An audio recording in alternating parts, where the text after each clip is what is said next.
So I just wanted to add an addendum onto an addendum. So I guess I'm just keeping with the theme.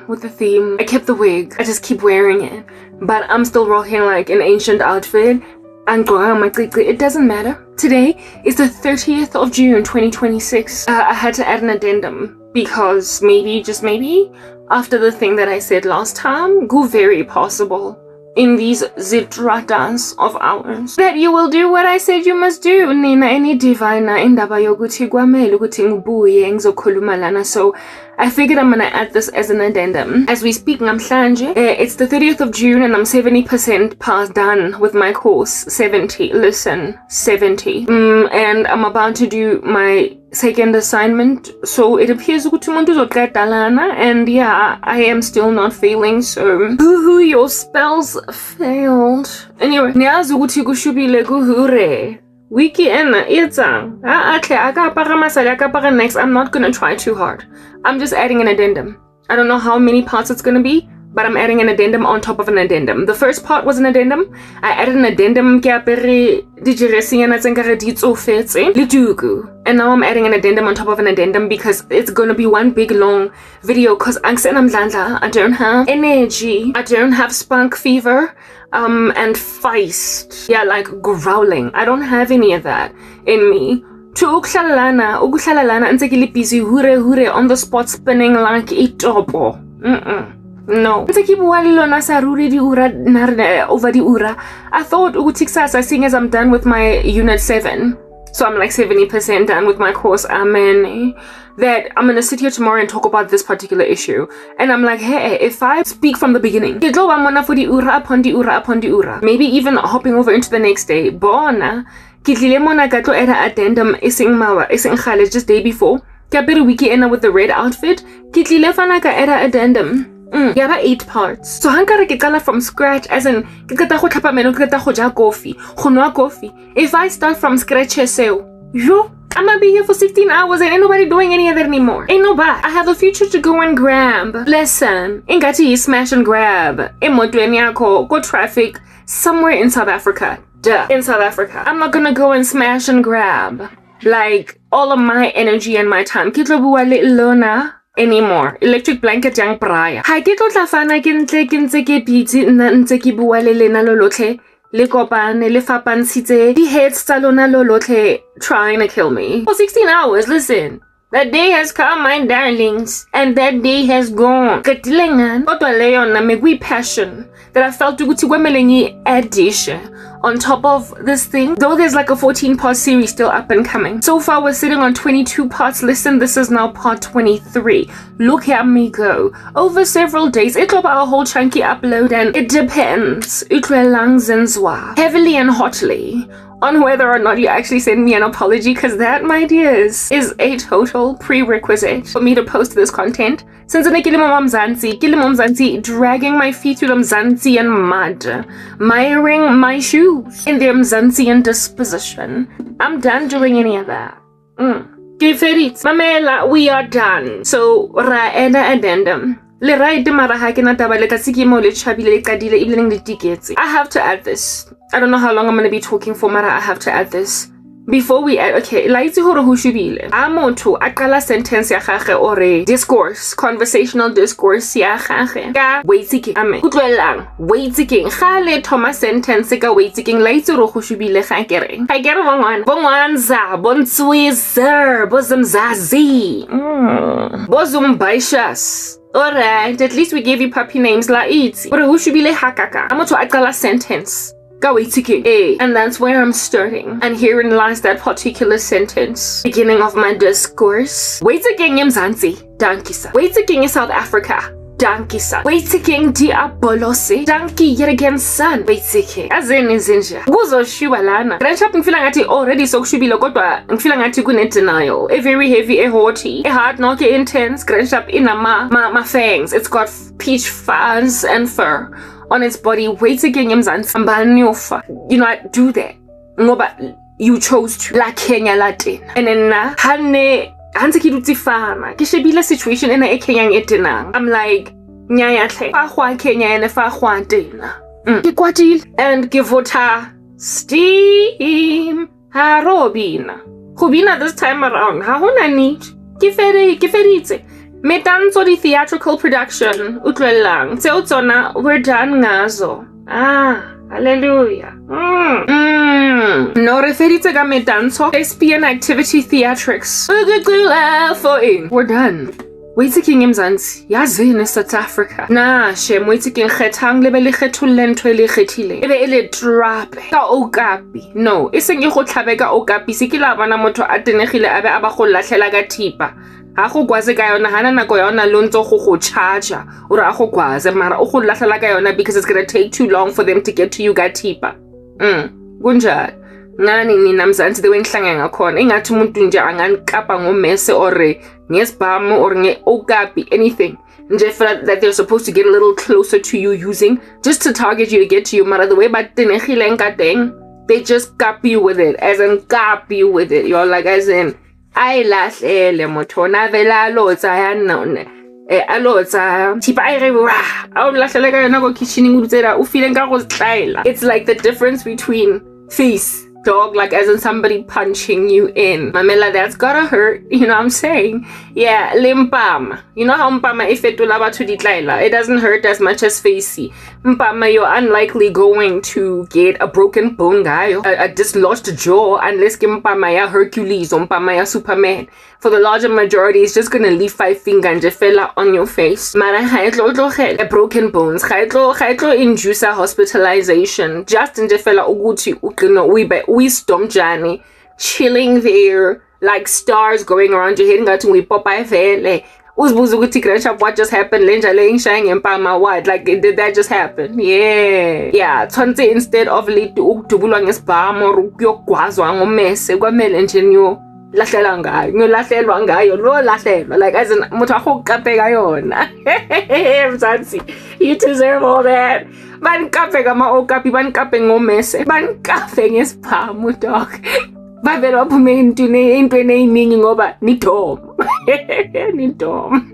Nidom ngresha bantideserve i-assassin antideserve umuntu nje ozonihama nikhiphe endleleni all together forever ukuthi niyoshona no antideserve ukuyobulalwa intideserve ukuyoklapwa nje anideserve ukuyobulalwa. That's too extreme. Umuntu angayedanyana for all that edanyana for all that. It's highly unlikely that police are going to just overlook murder, but police can overlook, and so too can the victim also overlook a criminal charge even of assault. Umuntu oklapiwe angayekela nje fela to just slip under the rug, like let it be water under the bridge.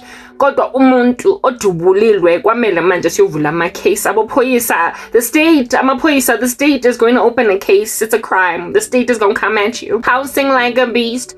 Marampama efetuha motho a teng e se tlaila, and the individual o tlapileng, for the larger majority they gonna walk. And so since I'm trying to walk shanye mpama zinja futhi nginahlela ngama okapi ngomese ilije anything nje fela ukuthi bodom kodwa ulimale, and so being dom kodwa ungabhodi, so that when you shake yourself off from what the heck just happened, you will come to discover ukuthi greshap we deserve le nto yenzakele kuwe futhi wayenzwa is domjana over and above this domjan factor that you already dwell in. You already got an exponent of domjana, but now we gotta add an extra additional exponent on an exponent, like as an n+1, something to the power of n+1. Yeah, we adding that +1 or that +7. Domjan extra. Salera with no rights to recourse. Salera with no justice, and Jeffela just looking dumb. And the person who clapile walking away scot-free with having shown you grandshap all that you deserve. You don't deserve to send nobody to prison, but you deserve to be made Domjani. Njengoma nineskefe, njengoma niyidina against abantu grandshap abethe angisibhayisikele msakho osenu. Alright. Van last time. Ian last date. Ooh. Rodila galena. Basa rating my hielo. Lo fila di kitchen it alona tem dogger. A man dogger. Ingati iganda has just like offloaded a whole chunk of trash. Go kitchen in your house in the middle of dinner. You do love to defecate where you eat some zorancy. Listen, that's just your thing. So yeah, ganda and definitely tango pick up a whole bunch of waste somewhere. Ilo lendisha die very waste. Khudi matafole ya gago o le busy kaka all over there. Look at you, uja debonaise le like an apple core.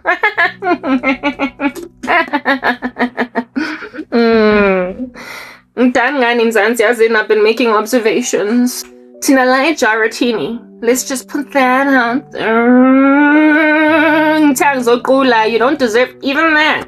Don't nobody need to be serenaded. Don't nobody need to be serenaded when they ada abalakal. You don't need my pipes. You need him. Woo! Ange sugele ngoba mina ngizithulele uzozamfama yo sitrapizinja kumnandi kanjani mamela runa mori dulang tengi kohes a couple of years ago gwabamnande to be us ngoba safakelwa ama solar panels. My mom invested in solar panels, and so we don't have electricity issues largely. But my recently, including today, up burp. Get your luck out of all you deserve is impama. Not more than that, because I'm not going to jail for guazaring ala y'all. Listen, I'm not doing it. I'm done wanting ugutinyo shona. Kihalikande fela la fufulelwa. Kimpama.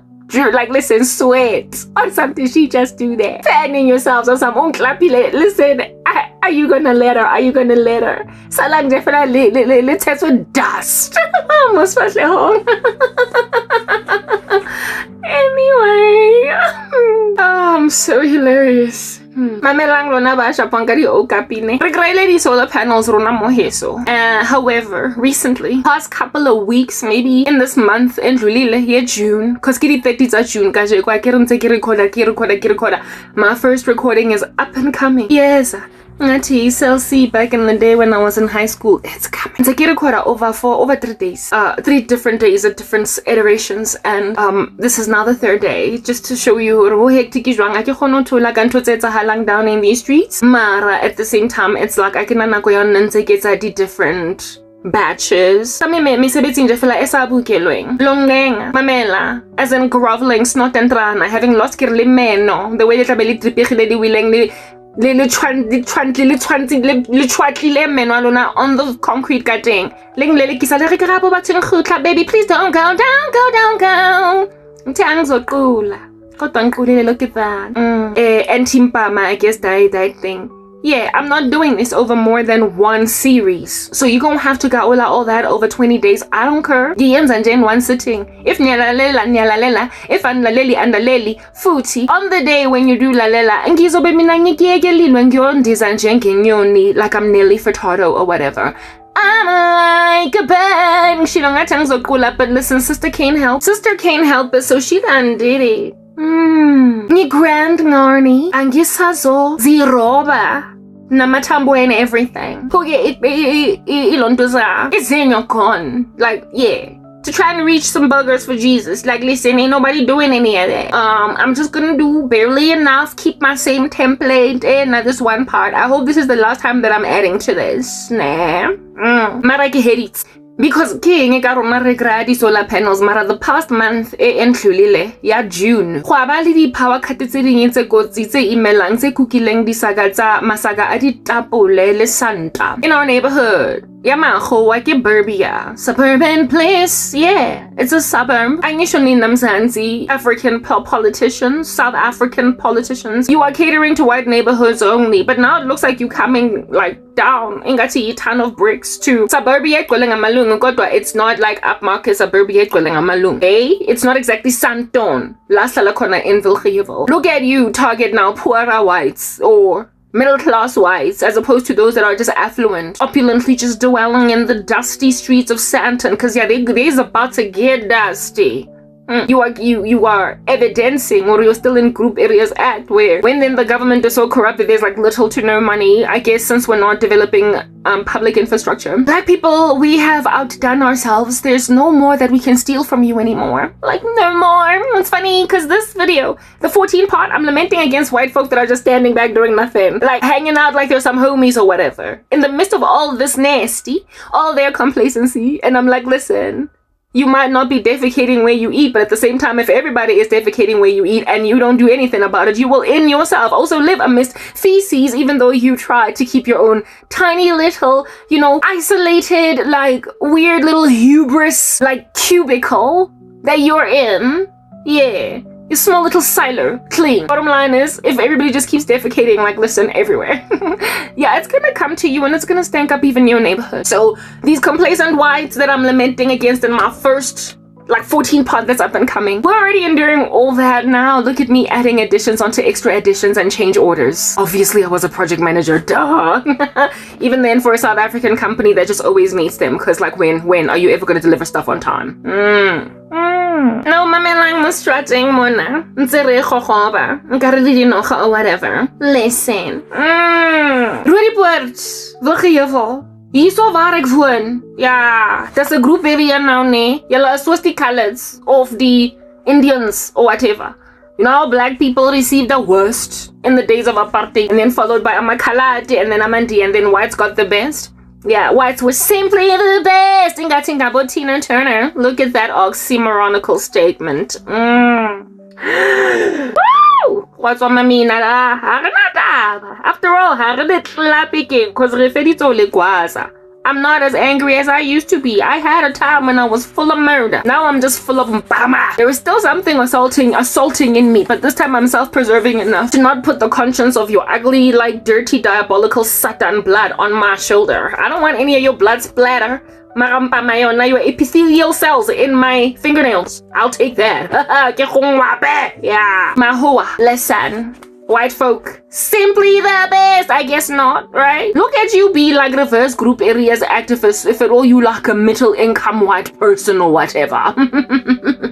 If you're a middle class white folk, you like the Indians in the days of apartheid or the coloreds. Certainly better off than blacks. But you still in the minority. You still like out just suffering. You're still undergoing systematic oppression. Oh, that happened. You're still undergoing systematic oppression, so it doesn't matter that you're slightly less afflicted than the black man. Bottom line is, why are you treating me like this?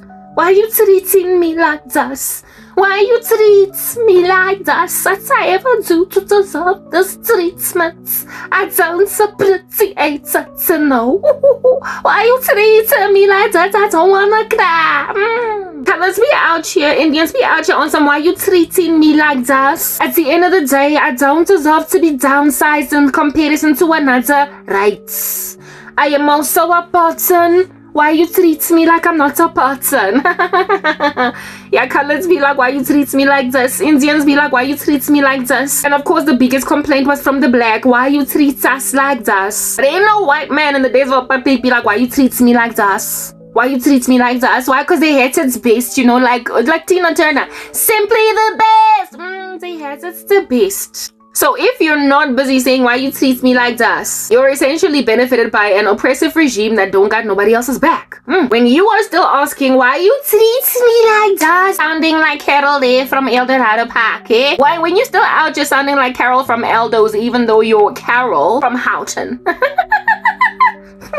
My darling, you're still in oppression because white people are now in a different kind of weird systematic oppression from our government, the ANC, too, that don't make no kind of sense.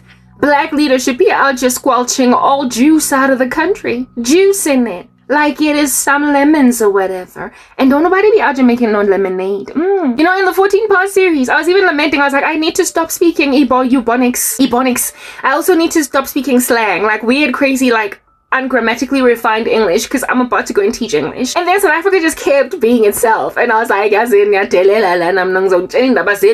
to speak some crazy English that don't be making no kind of sense, because it appears that's all you be understanding in these ugly streets. Look at me be back to square one because I'm still talking to you.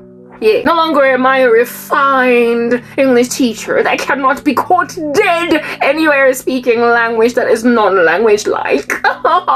Manje sengikhuluma nje whatever futhi nezulu zami nezitswana zami ngiyazilahla nje ngiziphonsa ngizifaka kwibodo ndiyapheka nje and hope ukuthi nina nizokhaluhanya la ndlezi khona ngoba si back to square one sakhuluma nani do mina mengifuna phambili kwa ngiyokhuluma nabanye abantu ngoba nina nindiqoshile nathi khahlela ngathi ngikisoccer ball outside of ifence eSouth Africa do mina ngikwi-citizen nangitritisha ngathi mina ndinguchidinma yo uchidinma abantu wangena ngwi border ye-South Africa bambuyisela la phuma khona futhi bam-arrestisha nandi-arrestisha mina engathi ngingumi South Africa ampor wase-Nigeria nanjalo ngiyanibonela. I'm back here again because I mean y'all be out here understanding all these language nuances, these inflections, these weird ways of speaking sometimes. I'm back to speaking like that again because we still out here talking about whatever you is doing, and it's all very uncomfortable because I don't be liking to be feeling no kind. I said about how you be going down, taking yourself, hitting the ground running, flushing yourself down those like toilets and got to use some stools or whatever. I'm not feeling comfortable about be keeping quiet about how you is so self-destructive. So we be speaking bad English all again together because I mean listen, we be speaking to some people who don't be caring about refining nothing about refining absolutely nothing. Why be politically correct or quaint or even polished? What's with the decorum? For what? For who? Why the twang with the nose clipped and everything? Why? You don't need to be sending any kind of evidence to nobody like you was in forensics or anything. Yeah, about the fact that you done got yourself polished with them English that makes you talk like you got some flu or whatever. How you doing over there? I don't need to be dragging my R's to show that I'm going to a wide school. I can keep it nice and politically incorrect because I'm still here. What's going on? Why people actually be looking like Indians or colors in the days of apartheid? Hey, insofar as they're middle-income white folk. Yeah. You know how our politicians went and rolled out road infrastructure, whatever infrastructure, rebuilding of the country, only in neighborhoods that were already kind of okay. They were kind of okay. It was suburbia. They were okay in the days of apartheid, you know? Yeah, but because that's where they live. Because that's where they now moved to. Because they could move to the burbia. They kept on making or upkeeping those places. And because white people were still largely full of complaint, you know, with all that, hello, like, please, what are you doing? I feel like get away from the street because you're causing so much litter. White people be speaking like that, it still caused a little bit of intimidation in the bones of black folk. And so they kept them happy. They kept white people happy for a very long amount of time, but then they ignored infrastructural development altogether in the previously disadvantaged group areas. The Sowetos of this world, the Lanasias of this world, the Eldorado Parks of this world, they kept them kind of like, why you treat me like that stuff? Yeah, why you treat me like that? I feel like it's so unfair, this thing, I don't understand. But I'm a human. Yeah, okay, they still be treating us like, why you treat me like this, but I'm a human. Why? Doesn't make sense. It's retributive recalibration, isn't it? Hey, you're supposed to be doing for previously disadvantaged group areas that which the white government refused to do during the days of apartheid. So we were supposed to be like, you know, our infrastructure was supposed to be refurbished, built, upgraded, because in apartheid we just got the scraps. But it didn't happen. And since it didn't happen and it was already kind of substandardly provided for in the first place, of course it would be, they would be those regions, those areas among the first to just fall apart, wouldn't they? They would be among the first to fall apart because they were already insufficiently catered to in the days of apartheid, or not adequately catered to in the days of apartheid. So they fall apart first, and if they fall apart first, what happens, Jula? Come, like, tell me, explain, gee my je antwoord.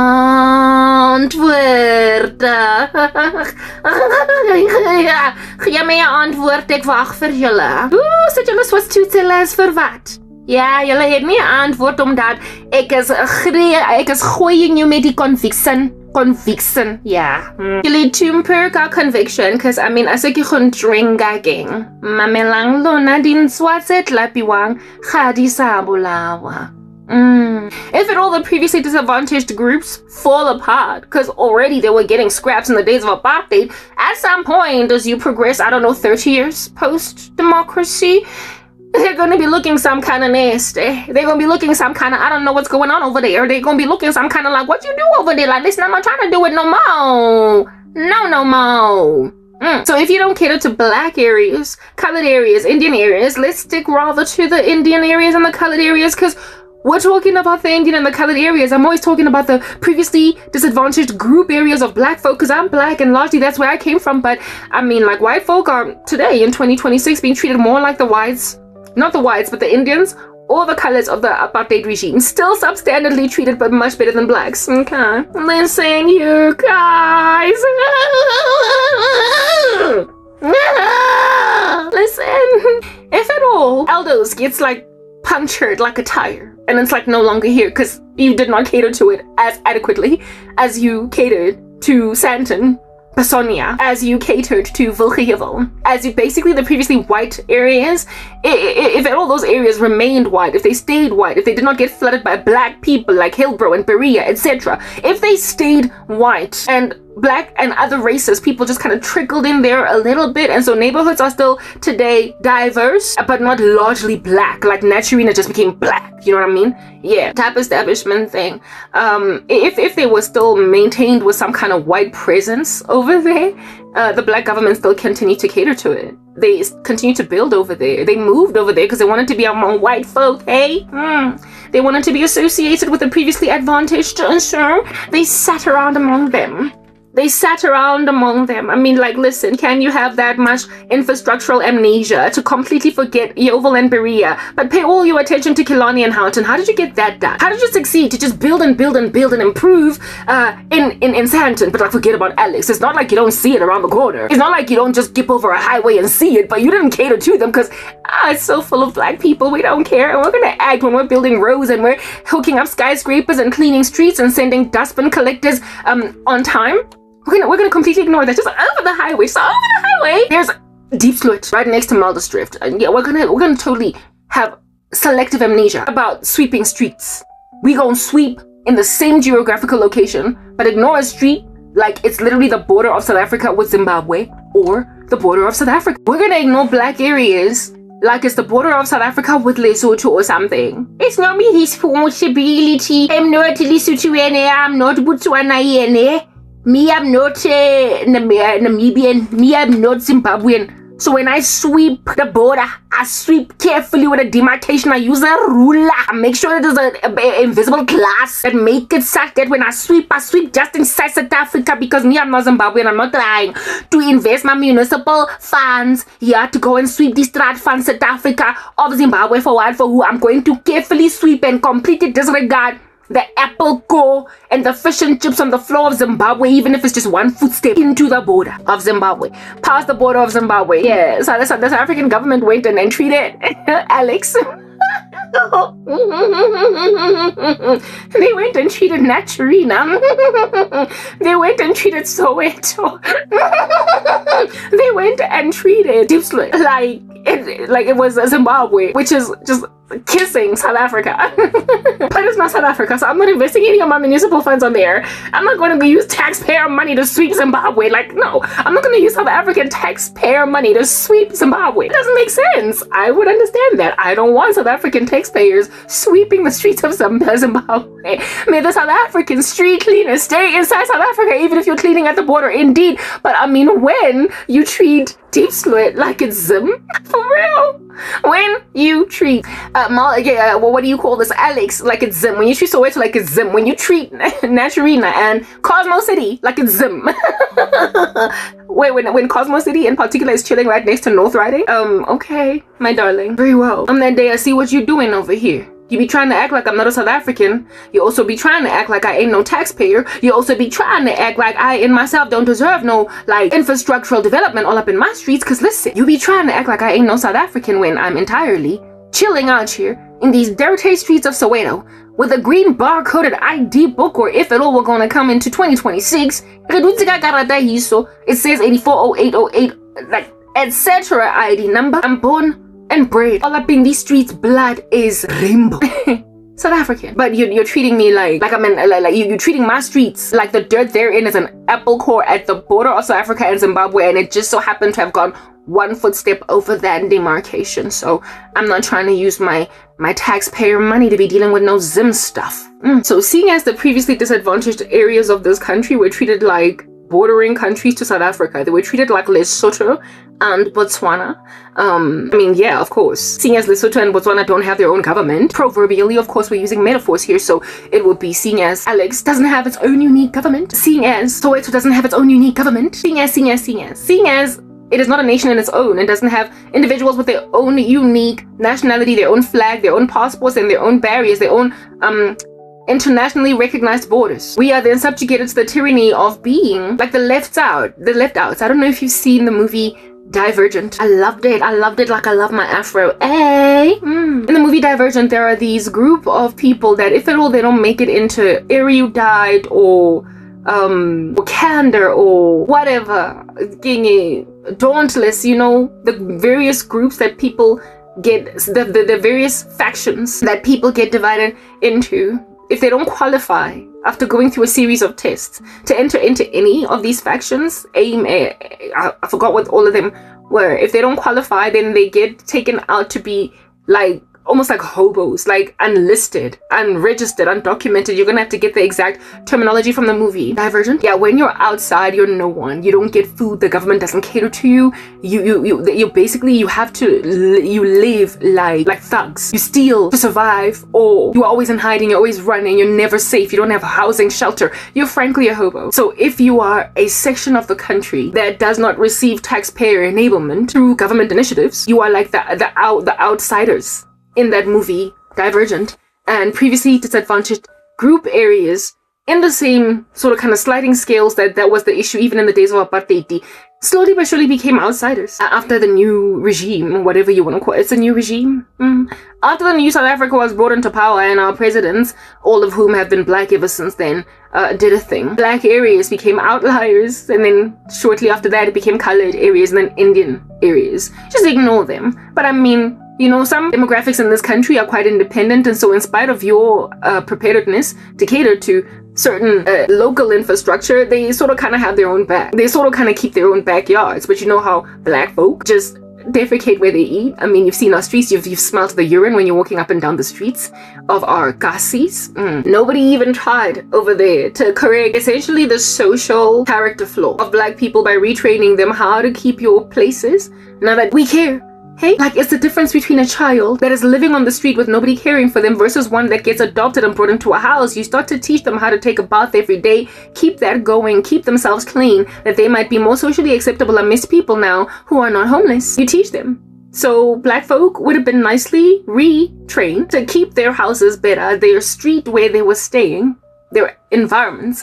They would have been trained to just stop defecating where you eat, stop urinating in the streets. If at all the government had cared for them, and if at all also the government had introduced, I have given this recommendation before, just very strict ramifications, consequences for things like littering, things like jaywalking, like when you're just really pedantic about things that people just overlook. At some point, the negative reinforcement of constantly having to pay either a fine or spend some time in prison, even if it's just a month, for that thing that you did, that was just a contributor to public disorder, over time, just the avoidance of such realities as these by people would have caused them to slowly but surely change their behavior. And so Soweto would have become cleaner and cleaner and cleaner and cleaner until it started to look something like a little bit of a suburb itself. It's entirely possible. I mean, there are some neighborhoods in the Gasi that will give neighborhoods in suburbia a run for their money. Like some neighborhoods in Pimville, some neighborhoods in Deep Kloof, some neighborhoods in Protea are so clean, showing that black people, I mean, where my aunt used to stay, there are certain parts of Soweto that look so good that you can see that it's possible for black people to keep themselves clean and to keep their neighborhoods clean and seemly, and to make playing spaces for children feasible or children to be in without them facing hazards on the daily because of ill-kept like dump sites or open felts that are unregulated, unmonitored, with all different kinds of toxins there, or garbage, junk, so proliferating diseases, and also metals that if kids cut themselves with them could cause things like sepsis, spreading. You get my point. Like, there are certain neighborhoods where kids are always in danger every time they go out and they play, whereas there are others where you can largely trust that your child is going to come back home okay. And there are certain neighborhoods in the Gasi where everything is just okay. Because black people have it in them to keep stuff looking good and healthy. They have it in them to keep stuff looking good and healthy. In my 14-part series, I speak about that. I speak about a country in Africa called Rwanda, where you see that just on a national scale. And it's like, oh, look at you guys, you've done so well. In the 90s, you argue away enduring that whole entire genocide. But like, you heal. I speak a lot about South Korea and what it came from. And listen, human beings, if you just train them, they know how to take care of their own country. And black people are no different. God made us male and female. He created us all are one in Christ. Hey? Yeah. Neither Jew nor Gentile. So everyone got it in there to keep streets looking good. So that the streets don't look good still to this day is because, I mean, what incentive does a hobo have? Somebody tell me that right now. I need to know. You just sweep around that general area in the park where they're always sleeping. Absolutely zero. You're gonna defecate where you eat, you're gonna sleep in those feces as well. If you are homeless and nobody cares that that's the thing that you are. But if somebody, like, you know, if somebody harnesses you out of that most horrific situation, over time, if that individual is combination of, you know, love and punishment, tough love basically, combination of training and consequence management, over time this person will learn how to live like a clean sampoid every single day of their lives. And so the hobo becomes the polished individual with enough training. And that can be done on a social level. And we have seen it with countries like Rwanda. I've said that before, right? But it didn't happen in this country because our government is like always just picking snot out of its nose and then eating it. Uncouth and uncultured. So because our government is that uncouth and that uncultured, they ignored Soweto until Soweto became worse than it was in the days of apartheid. They ignored basically black areas. They treated them like they were Zimbabwe.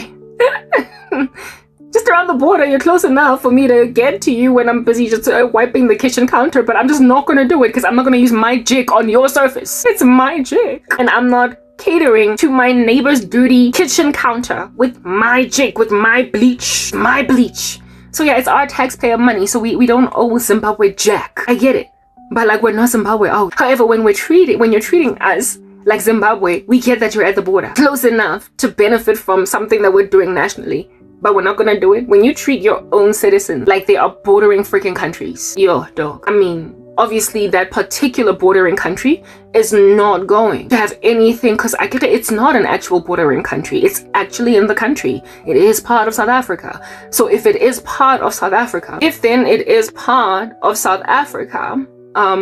you don't cater to it as being part of South Africa, who? Somebody please explain that to me. Who do you think is coming through for them? If not you. When you treat South Africans like they're not South African, who's coming for them? Who? No one. Jula, Zinjandini, Agnamuntozayo for those people. So the areas just go from bad to us, year on year. Scaffolding, reaching a height, a heaven. The inefficiencies get to a point then where that particular region becomes almost like a radioactive zone, is no longer habitable. But listen, there are some strange weirdos out there still living, having mutated in, like, on a genetic level to accommodate all that radiation, and so they're growing an extra, like almost like inbreds, you know, like growing an extra eye. They have got like 129 teeth in the mouth. They've got 6 phalanges on each hand.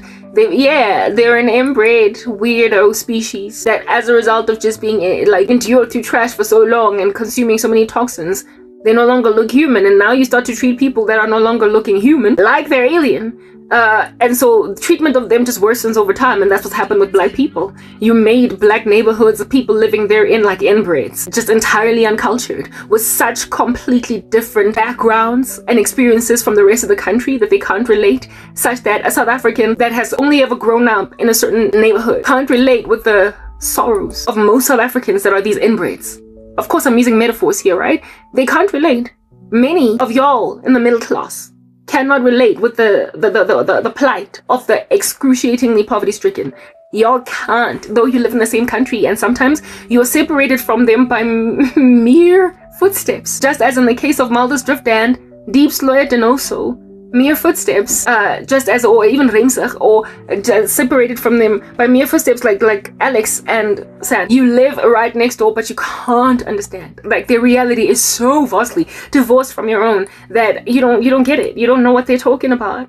And that's why our content just looks so completely different on social media across various South Africans. And you're like, this is South Africa? How? Like, no, it can't be. I'm from here. I've never seen that. Yeah, it's because our government is making sure that you've got completely different realities living in the same country. Because living in the same country because of their lack of respect or regard for people that look exactly like them. The apartheid regime catered better to black people than even the black government did, which is a mammoth travesty. I spoke in my other videos about how it is that apartheid was a most lackluster, gnarly, beastly regime, and yet look at it out here outshining the living daylights out of your creepy behind.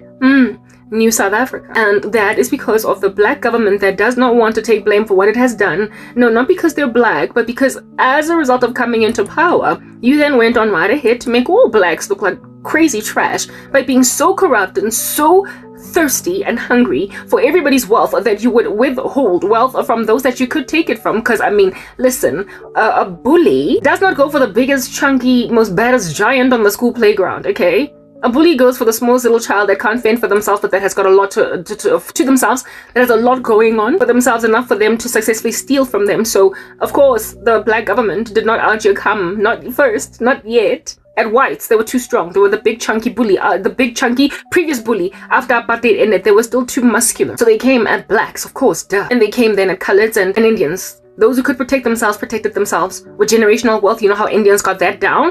But largely, the black majority in this country were just suffocated by the black government, because a bully always chooses the smallest person in the room. And you did just that. And now, blacks in this country have for many decades, perhaps 2.5, lived in Zimbabwe within South Africa, and catered to by our resources, and catered to by our taxpayer money, and catered to by the nation, and were made outliers, therefore, outsiders. And I mean, that's the nature of a parasite. You all know that, right? That is the nature of the symbiotic relationship, otherwise known as parasitism. It's entirely one-sided. It's narcissistic, like the guy with that funny personality disorder. It eats, drinks, defecates all the day long, and expects in so defecating that somebody is going to wipe its behind and make it clean again, shower it, being taken care of from tip all the way to toe by a structure that you are doing zero, hollow, note, and ash for, right? Just complete consumption without any reciprocity. That is the symbiotic relationship, otherwise known as parasitism. Amen. Well, having highlighted that, then comprehend that if as a parasite you have a host, this host will at some point be depleted, given that there is no reciprocity over there. It's not mutually beneficial. It is parasitic. A parasitic symbiotic relationship can only in the end result in the comprehensive consumption, depletion, and so therefore extinction of the host. This host that can't fend for itself will be finished by the parasite. You try just leaving your bread on the kitchen counter, doing a strange thing without putting it in a deep freezer to stop a metastasizing mold, and that bread will be inconsumable and inedible, and so dangerous to human health ultimately at some point after a couple of days. Because a parasite has just been left to thrive over there. The yeast, the wheat, the heat, the conditions cause a thriving pathogen to just course through that particular ecosystem until the bread is inedible. Poverty-stricken people that have no food, no money, no nothing, sometimes eat moldy bread. But there comes a time when bread is so moldy that it becomes toxic. You try inhaling mold when it's on the walls, for instance, like when you move into an apartment building that has not been catered to because it's got the ANC for a government, and you live there, your lungs will start to collapse because there is something in your respiratory system that does not belong there, that has got characteristics that cause it to proliferate. That's its nature when it's in a dark, damp environment. So inhaling mold ultimately becomes catastrophic to your respiratory system, because mold is catastrophic enough in a damp bathroom. What then in an enclosed body inside your lungs? So if you don't get help for that, if you don't get antiparasitic medication, if you do not get basically whatever it is that is the course of medical action that would need to be taken for somebody that has inhaled a whole chunk of mold in a building that they live in, if you don't get help for that, you will eventually cease to exist. You will die. Listen, you will perish. Okay? Yeah, that is the nature of a parasite. It takes over its host altogether, and if there are no interventions early, the host body dies. If there are no antiretrovirals administered into the body of an HIV positive person, the host body dies. Viruses have got characteristics of parasites. They eat and they eat and they eat and they give nothing in return. The only thing that helps is antiviral medication, which does what? Stay the maintained proliferating status of that pathogen. Putting meat in a deep freezer causes proliferating microorganisms to freeze, to stop operating. It causes them to stop feasting on their habitat, their encircling environment, and so therefore it keeps the meat good to eat for as long as you've kept it in the deep freezer. It significantly slows down the growth of these microorganisms. Refrigeration was an excellent, what do you call this thing, innovation. We praise the Lord for all these clever people of the earth, right? It helped us keep food running and going for longer periods of time. But there comes a time, it significantly slows down the growth of these bacteria, but it doesn't stop it. So if you kept meat in a deep freezer for long enough, at some point, somewhere in the distant future, it will eventually altogether rot in spite of where you have put it, but it significantly slows down the process of decomposition, significantly, right? So what I'm getting at is that unless there is an a force that will significantly slow down the deterioration of a structure that has been infested with a parasite. The host body will die. And when the host body are your own people, when the host body is your own nation, when the host body are your own citizens, what are you doing over there? What are we performing exactly? Are we at a show to go and observe a fictional story? Because you can't possibly be real. You can't possibly be sitting around watching South Africa pass away. You can't be determined, this particularly prosperously, in your determination to finish this thing. You got to realize you can't carry on there. You can't keep on defecating when you eat. I don't care if you are a gangster. I don't care if you are a mafia bosso. Where you gonna live? Hey, where you gonna live, mafia bosso? Come tell me, I need to understand. Yeah. Remember the World Cup 2010? I'll tell you something. South Africans, I remember World Cup 2010. Everybody was out here feeling it like it's it is here, but it's feeling. Remember how crime significantly reduced in the country, even though in the run-up to us hosting the World Cup 2010, having been the first African country to host the World Cup 2010, and so therefore there was plenty of anticipated criticism from on the part of the world that we're just gonna flop and die. We were speculated, forecast to fail abysmally at this feat. The world did not look too forward to the World Cup in our country because they assumed that seeing as it's happening in Africa, nothing good is gonna give. And at the time, I mean, really, that's still an issue now. We appear to have dropped the ball shortly after the World Cup ended. But at the time, South Africa was, as it maintains its present trajectory, crime capital of the world, HIV capital of the world. We had all these stats, okay? Full of crime, full of disease, full of corruption, full of whatever. We just were full of stuff. And so worldlings, with all of their tabloids writing, speculating about what's gonna give during the World Cup, they were like, I can't believe these people won the bid for the 2010 World Cup. Listen, we're all gonna die when we go over there. We're all gonna die. We're all gonna die. We were underestimated. What did that collective global sentiment about the prospective failure of the World Cup over South Africa cause in South Africans? So we're gonna show you, brah. We gonna actually come out with our best taste and show you flames. South Africans were like, we gonna show you. And so even ginseries, like as in Papa Action, no Casper. Yizo. Like it's giving Pablo Escobar, give me a ginsery. I'm a ginsa. Thugs out here with scars all over their cheeks. I'm a daughter always carrying pieces. Men and women thriving in the dregs of society, making like rodents and some piping. Decided to be decorous just for the World Cup. By Kega, folded themselves like Kuranta, Nis Papir, where Mayala.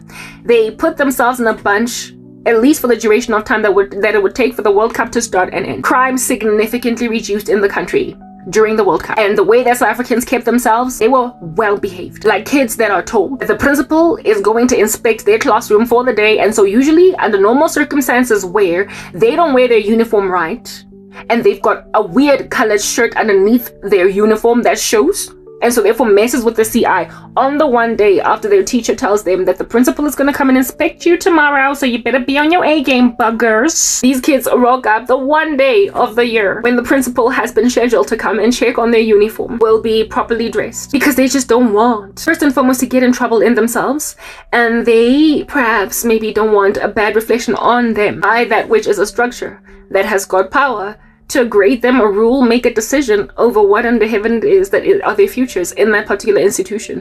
So in the country, the negative sentiment about how South Africa is going to perform during the World Cup caused South Africans to ever so seasonally, ever so briefly, ever so momentarily just straighten up, fly right, tighten their, button up their shirts to the nth degree, and then tighten their tie. During the 2010 World Cup, South Africans straightened up and they flew right. And, well, we got rave reviews after the World Cup ended, during the time when the World Cup was ongoing, throughout, from the beginning to the middle to the end. We got rave reviews. And after it happened, we were voted among the best hosters of the World Cup as at that date, up to that date. And it was miraculous. It was a raving success. It was an illustrious success, because people decided that they're gonna, button up their shirts to the nth degree, wear some cufflinks, even though really for the larger majority you're quite uncatered to. The larger majority you're always so slovenly looking. For the larger majority you're always so disheveled. But today, look at your shirt, be crisp. Under normal circumstances I say because for the day. Yeah, South Africa straightened up and they flew right because they were self-preserving, which is what human beings generally are. Hey? You know how in these apocalyptic movies, how people that under normal circumstances are always butting heads when there is an extraneous threat, when there is like an extraterrestrial threat. Aliens, we come in peace, we come in peace. When there is like an alien threat out there in the ether, look at human beings that normally don't get along huddle. And they stand in front of televisions and they watch the news and they feel so sad about what's going on. When an asteroid is about to hit the earth, even you and your next door neighbor will sit on the same couch and watch the news as you are listening to the government's interventions pertaining to this particular asteroid. All of a sudden, people get themselves in a neat little bunch to save their country or their earth altogether. Their existence as a species, humanity, altogether. An alien threat causes people that don't generally get along, that don't give two hoots, to start caring a little bit more about their next door neighbor, you know what I mean? Because now the enemy is out there. Yes. And in South Africa, the enemy was out there during the World Cup and we huddled. And it just looked so good for the World Cup, for us to just be South African. It was so lovely. Waka waka waka, waka waka, it's time for Africa. You done got that right. Look at you go. Yeah. And then afterwards, and everything just crashed and burned again. Crime was at an all-time low during the 2010 World Cup because South Africans were self-preserving. They didn't want the world thinking that they stank, that they can't even host foreigners, that foreigners come here and then they don't go back to Italy. They just die in our streets after being stabbed. You stopped mugging and robbing and raping and whatnot just for that season.